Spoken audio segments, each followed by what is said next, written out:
So I just want to point out, Stuart, that in most cases, you don't have filings and rulings like this often. Like this case is just boom, boom, boom, boom, boom. But we have a ruling on the motion to stay discovery against the New York Times, not a ruling on the motion to dismiss. So that's an important distinction. This is only a ruling on the motion to stay discovery against the New York Times. Not against the New York Times. Oh, yeah, in favor of the New York Times. Right. Yeah, that's true. All right. So let's take a look at what they decided. And so really what the court's doing here is it's saying, okay, we're going to put a stop to discovery. We're just going to shut it down for right now, as opposed any discovery going to the New York Times. And you'll see right here that the New York Times Company, pursuant to Federal Rule of Civil Procedure 26C for a stay of discovery as it relates to the New York Times, pending a decision on its motion to dismiss, and that motion is granted. So the parties, the plaintiffs, cannot send discovery or do discovery against the New York Times temporarily while the motion to dismiss is being decided. And really, there's kind of three broad reasons why the court made this decision. And the first one is, well, first of all, maybe we should talk about what the standard that the court shows. Okay, sure. So the court's saying, look, upon a showing of good cause, the court may grant a motion to stay discovery pending decision on a motion to dismiss. So the court has the right to do that. And these provisions enable the district court to stay discovery where a resolution of a preliminary motion may dispose of the entire action, which, arguably, I suppose, could happen as it relates to the New York Times. And the court sets out there the standard, and you look at the breadth of discovery sought, the prejudice, if any, to the opposing party, and the strength of the motion. So the thing that hits me here is this a breadcrumb for what's going to come below? And I'm looking forward to what your analysis is there. But together, these provisions enable a federal district court to stay discovery where resolution of a preliminary motion may dispose of the entire action. Now, is that the entire action, entire case, or just as it relates to the New York Times? And I think it's as it relates to the New York Times. And is the court giving us a glimpse, perhaps, of where it is heading? Yeah, it seems to be. And that's the first ground that the court uses. And you can see that in the next paragraph down, where the court essentially is saying that the New York Times motion presents a substantial grounds for dismissal. And the New York Times has made a strong showing that the motion to dismiss is likely to succeed on the merits, which that is the breadcrumb that you're talking about, that the court's thinking, motion's looking pretty good. Although the court's not ruling on the motion, for purposes of staying discovery, it's looking pretty strong. And then it says, indeed, the Wayfarer parties note that their complaint may need to be amended to address the issues raised by the motion to dismiss. Now, don't forget that part of that motion to dismiss included some technicalities, such as the bulk pleading. So they're saying, well, you didn't sort out which plaintiff is suing which defendant for which causes of action. And Wayfarer said, yeah, that's fine. We can clean that up with an amended complaint. And so the judge, it's not necessarily that the judge is saying that it's going to be, the New York Times is going to be successful on one particular argument. They're just saying that overall, it looks like their motion to dismiss is pretty strong. And in fact, the plaintiffs even admitted that maybe they need to amend their complaint to clean up a few things. So it's not as if the judge is saying the New York Times wins their entire case. I think the judge is looking at this and saying, it looks to me like there's going to be amended complaint coming anyway from the plaintiff. So why don't we just let that happen? I see it a little differently. And that is, the court clearly has reviewed the 12B6 motion filed by the New York Times. And after that review, even before they see Baldoni's response, this judge is putting everyone on notice. Hey, there are substantial grounds here. I've done a lot of these cases. I've dealt with a lot of press issues, New York Times and other reporters. And, we want to treat this stuff as privileged in most cases. And if you remember in the moving papers by the New York Times and the moving motion, they pointed out the law that said most cases that are brought like this are dismissed at the 12B6 timing, at the motion to dismiss. So the court here is saying there's substantial grounds. I do think the Wayfarer parties, as he calls them, Justin Baldoni, they already said they were going to amend. So it kind of left him the ability to say, hey, you guys are going to amend anyway. And I think they're going to clean up the pleading issue where they're basically bringing too many facts into one paragraph and they're not identifying what parties they're going after. But I think really the gravitas of this is, does the New York Times have a privilege here? And is that going to let them off the hook? Well, I mean, you have good days in litigation and bad days. And so this is, we talked about a good day when Baldoni won the last motion, and maybe this isn't such a good day. But what would you do then as lawyers for Baldoni? You're seeing that the judge, you can kind of tell which way the wind's blowing here with the judge. What's your next step then? So there's two things you can do. One is you can simply just amend your complaint and try to resolve all of the problems that have been pointed out by the New York Times. And that way you don't give the New York Times all your arguments that you're going to be making in opposing the 12b6, because certainly, even though an amended complaint could come from Justin Baldoni's team, there will be another 12b6 motion to dismiss filed by the New York Times. So is there enough information in the 12b6 that is filed currently that allows Justin Baldoni's attorneys to artfully craft a complaint, an amended complaint, that's going to defeat a future 12b6 motion? Or do they just take their chances and argue the 12b6 now and ask the court for hopefully leave to amend? And remember that if they filed an amended complaint, the current 12b6 goes off, it's moot. So it goes away. But the New York Times can and will file another 12b6 for sure after that time. So I think you're right. I think after looking this, if I was on Baldoni's side, I'd say, it looks like we need to sharpen our pencils and start drafting an amended complaint here. The next issue that the court based its decision on really is that this argument that the discovery against the Times would be voluminous, and the Wayfarer parties argued, well, it's not going to be that voluminous. And the judge goes, well, it's not just whether or not it's voluminous, but you can see by what we have highlighted here, it's also whether or not there's complex issues. So it's also the complexity of the issues that discovery will present and the sensitivity of the documents that will be requested. So let's go near the end of the same paragraph, and we'll see what the judge is talking about in terms of what's so complex about this discovery that potentially might go against the New York Times. And the judge says, look, the New York Times has indicated that to the extent discovery is sought against it, the New York Times intends to invoke its right under New York Shield law. This is the reporter's privilege. It's a strong privilege, and it's intended to protect a vigorous, aggressive, and independent press. Well, if you serve discovery on the New York Times and they assert the reporter's privilege, what you're going to end up with is a motion fight. I guarantee you're going to get motions back and forth about what can be produced, what can't be produced, what is the reporter's privilege, what isn't. And so essentially the judge is saying, these are kind of complex issues and complex arguments and things that, quite frankly, we don't need to get into if it turns out that the New York Times is not a party to this lawsuit. So for that reason, I'm just going to stay discovery until we decide what we're doing with this motion to dismiss. And keep in mind the reporter's privilege, it limits circumstances in which litigants, people that are litigating, can get the reporter's files, the press's files, through court order discovery. And this is akin to if you have a lawyer and you go in and you hire a lawyer and you tell your lawyer all kinds of bad things that could hurt you, nobody can get your lawyer's files in discovery. If you go to your priest and you tell your priest a bunch of bad things that you've done, nobody can get your priest to testify against you. So this is just one more privilege that's out there. And all the privileges are a little bit different, but this is the reporter's privilege. And we want to limit the ability of litigants to sue and to get the files from a reporter that are going after the person that gave the reporter that information, because we want the reporters to have the ability to be, as it says here, vigorous, aggressive, and independent. Now, if we go down to the next, before we leave this whole reporter's privilege issue, you go to the next page there. And is this, yeah, so that's the application of the law raises delicate and complicated issues, which would increase the burden of responding to discovery. So far, the judge has had two reasons to stay discovery. One, he thinks there's substantial grounds for dismissal.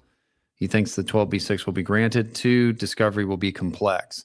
But I want to touch on this one thing that was referenced as far as the reporter's privilege is concerned. And Stuart, you looked up this case, Fowler versus Very, which you read the name Fowler versus Very. It's like, well, I don't know who Fowler is. What do I care?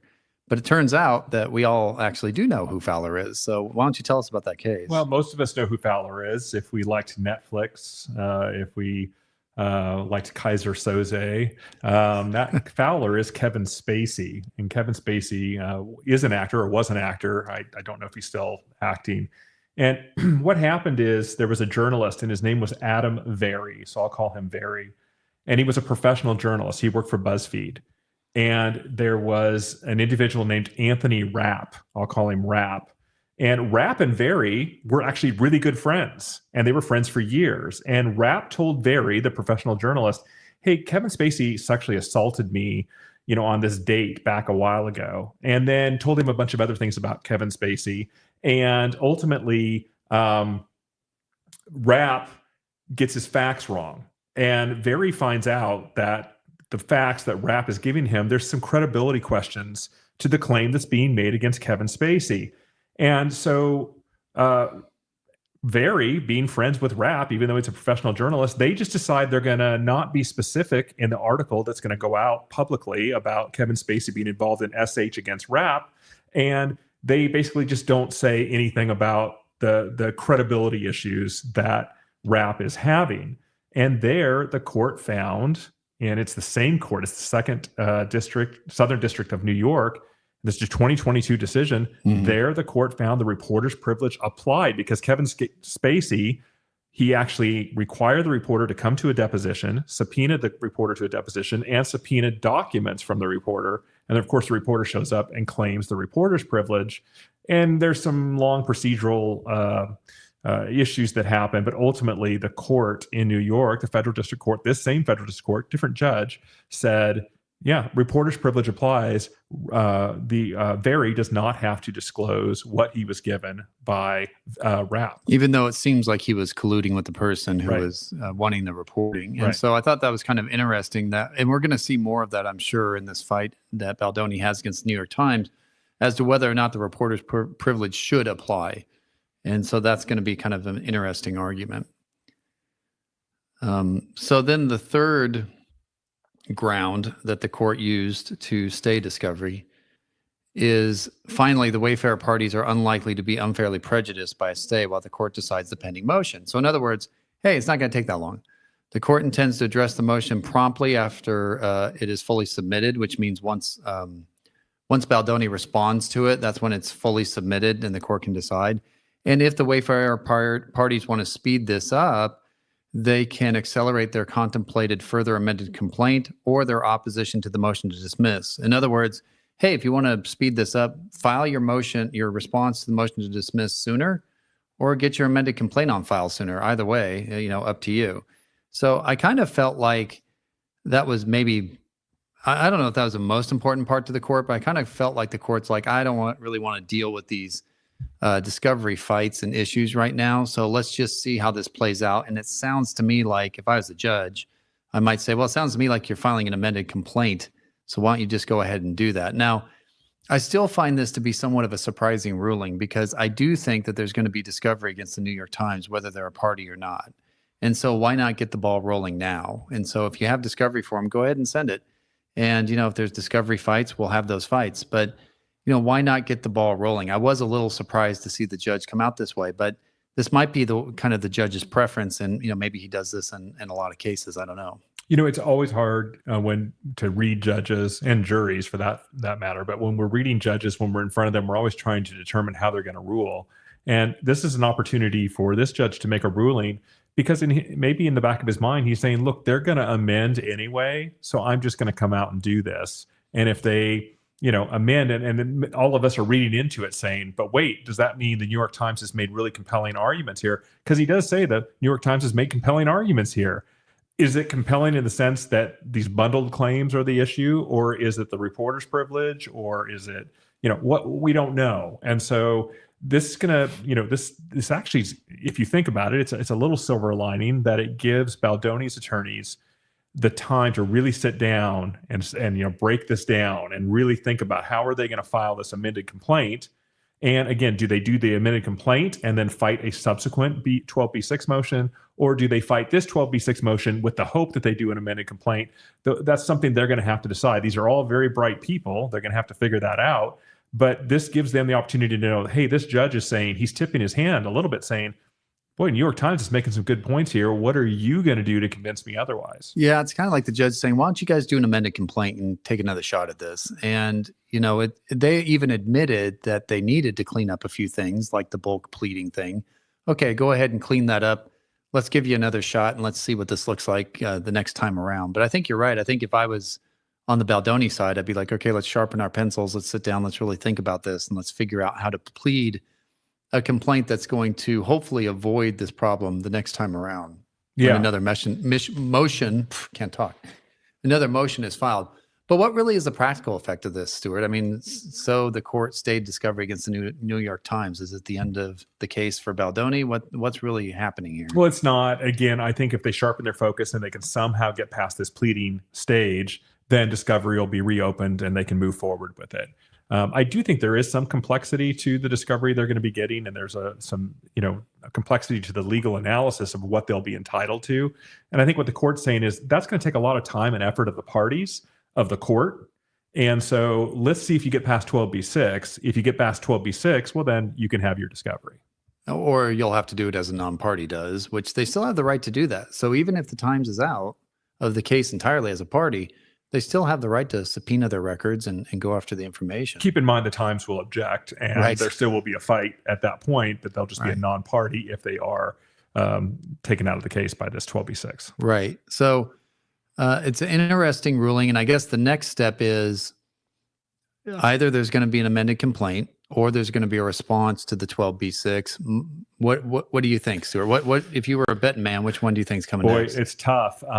Again, as if I'm a chess player here, I don't. You are. I am a chess player. I don't want to give all my arguments now. On the other hand, if you give your arguments now in the 12b-6 opposition, at least you'll know how the court is ruling. And so then when you hopefully get leave to amend, and hopefully you do, because sometimes you don't get leave to amend, then you can address those questions differently. On the other hand, I see wisdom in just doing an amended complaint and doing it right and proper, and doing it in a way so artfully pleaded that the New York Times will hopefully not be able to plead around or get get a motion 12b-6 against the amended complaint. If they can do that, then that's probably the better route to take. But look, I mean, these guys, this is why lawyers get paid the big bucks, and they sit down and talk with their clients, and there's 2 or 3 roads to go down, and you're never sure which is the best road to go down. The best leaders in law firms, in my opinion, are the ones that can pick a road and go and say, this is what we're doing, and this is how we're going to do it. Some people get lost in the analysis, and they get so paralyzed by, but we could do this, we could do that, we could do this. Somebody just needs to make a decision here and move out. And move out. Yeah. Well, and that's part of the reason why you don't bring a 12b-6 is you end up educating your opponent. And that's, we've had those discussions before as to whether we should bring a motion like that or not, because you give your opponent an opportunity to improve their complaint. And, why do that if you don't have to? Of course, here the Times is trying to get a slam dunk win right out of the gate and get out of the case early. So I could see why they did that. But it does educate your opponent. I still think that, I know a lot of people on Team Baldoni are disappointed, and I don't know how Lively feels about this. I know how the New York Times feels about this. They're very happy. Yeah. But I think ultimately, if you're Baldoni's attorneys, you still can take the position that even if the New York Times is somehow dismissed and they win based on this 12b-6 filing, that they were hoodwinked. They were not given all the information. And if they had been given all the information, if they had that journalistic curiosity that you keep talking about, we wouldn't be where we're at today. And you can point out to a jury when you're arguing about whether you want to hold Blake Lively and Ryan Reynolds accountable as defendants in this part of the case. Not only did they hijack the movie, she hijacked the movie. That's their allegation. Not only did she refuse to show up on the set if she didn't have her demands met, you have all these allegations. She's not credible because she lied in the dancing scene. There's the Fortune, the Fortune magazine video from several years ago where she says, my goal is to come in and take over. Right. Apparently, there's some YouTubers that have been talking about Ryan Reynolds and how he would essentially take over the projects he was working on.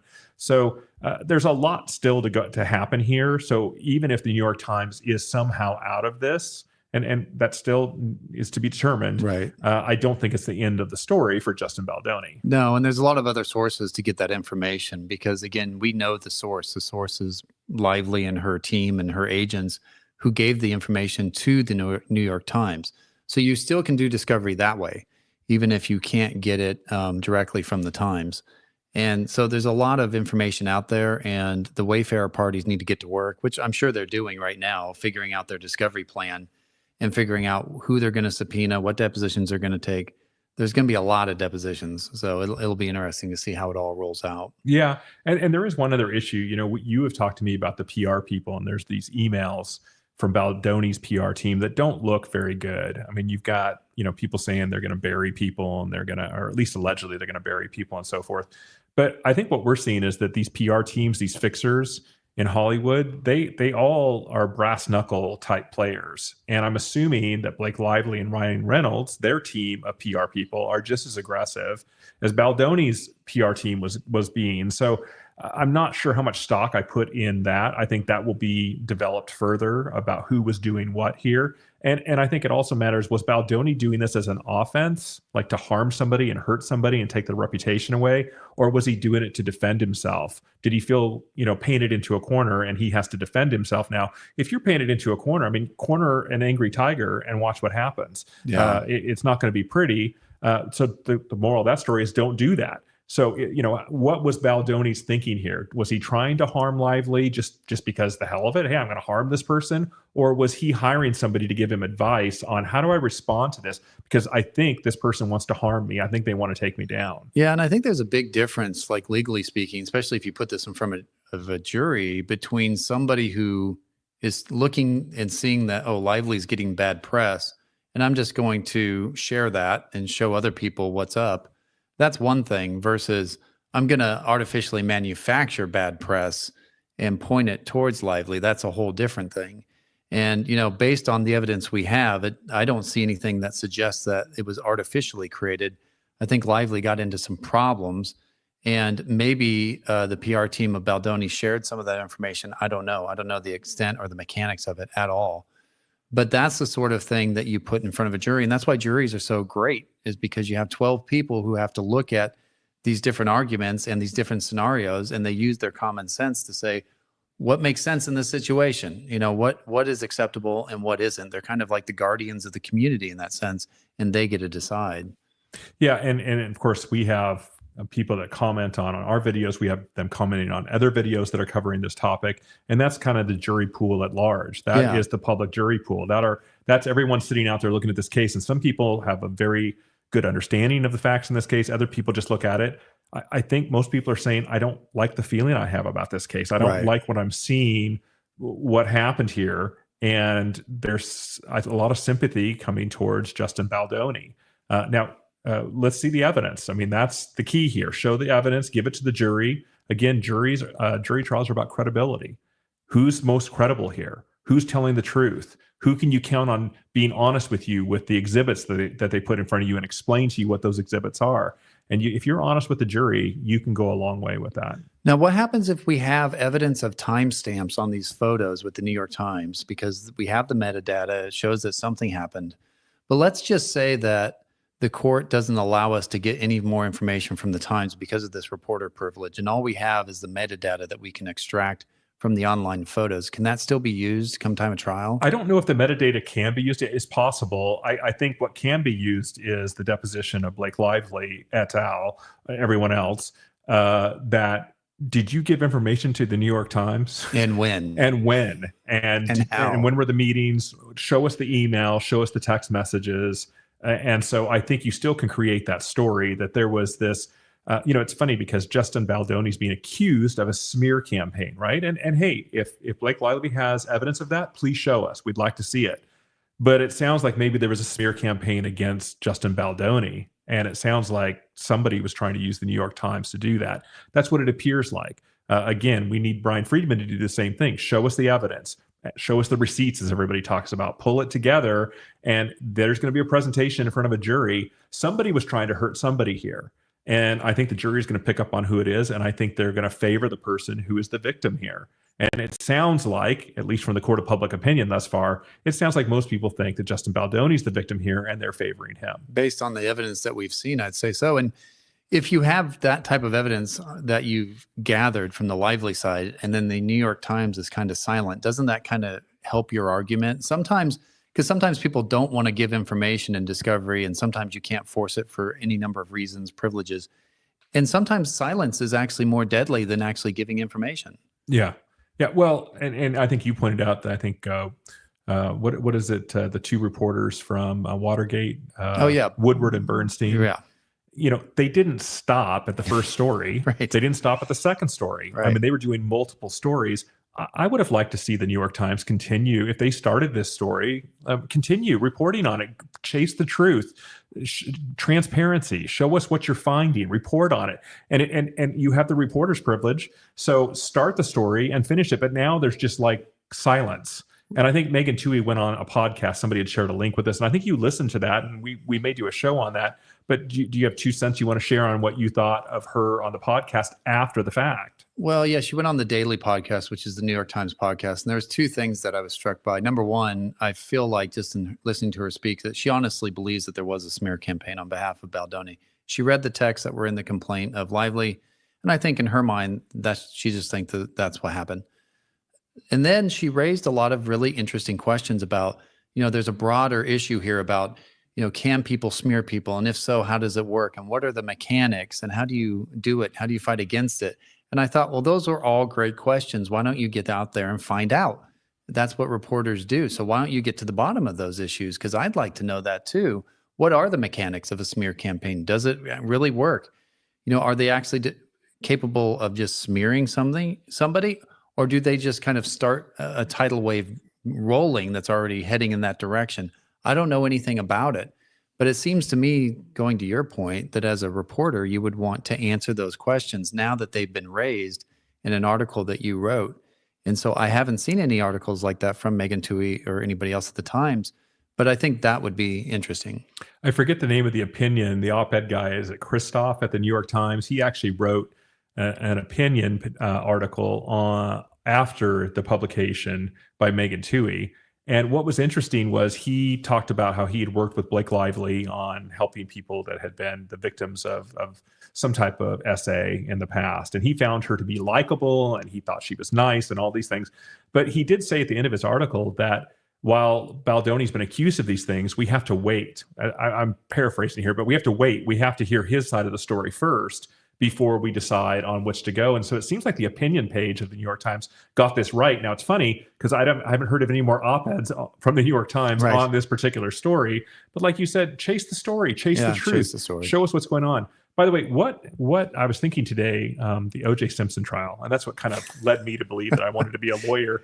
I was in the military at the time, and I would race home to my barracks for lunch just to watch the excerpts from the O.J. trial. But what if we had YouTube and X and all of these things that we have now currently for the OJ trial? So I think Megan Twohey's comments, and I haven't listened to the podcast like you did, but you told me, you said she thinks this is a new thing. It's a new way of handling these massively public figured cases where people are well known. It's the wave of the future. It's an arms race, right? Yeah. And so OJ, that's where CNN blew up, right? And that's the mainstream media, which everybody's upset about right now, or many people are upset about right now.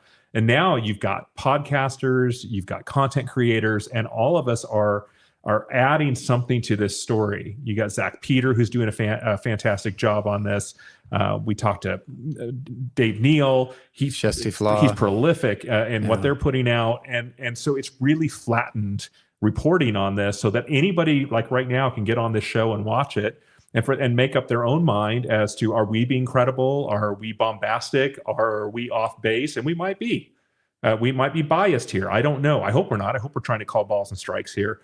But it's a new world, and who knows how this is going to turn out with future cases. Yeah, it is interesting, and it gives a wider voice to more people who can look at things and, quite frankly, just apply their common sense. And then we have our jury pool right here who's commenting on it, and you can kind of see just the collective wisdom that goes into that. And it's a real thing. It actually works.